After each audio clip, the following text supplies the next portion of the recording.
And my attitude is our best science is telling us that space-time is not fundamental.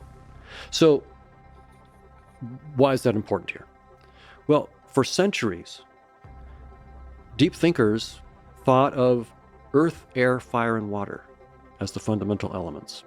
It was a reductionist kind of idea. Nothing was more elemental than those, and you could sort of build everything up from those.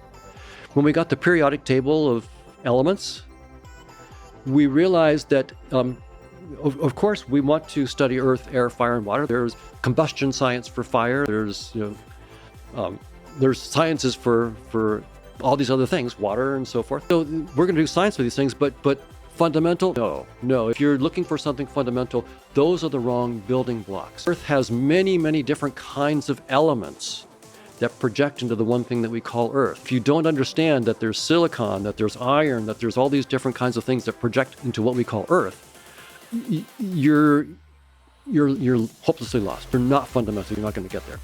And then after the periodic table, then we came up with quarks, leptons, and gluons, the particles of the standard, the standard model of physics.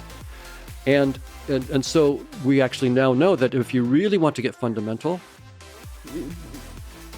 the periodic table isn't it. It's good for chemistry. It's just wonderful for chemistry. But if you're trying to go deep, fundamental, what is the fundamental science? That's not it. You're going to have to go to quarks, leptons, and gluons, and so forth. Well, now we've discovered space-time itself is doomed.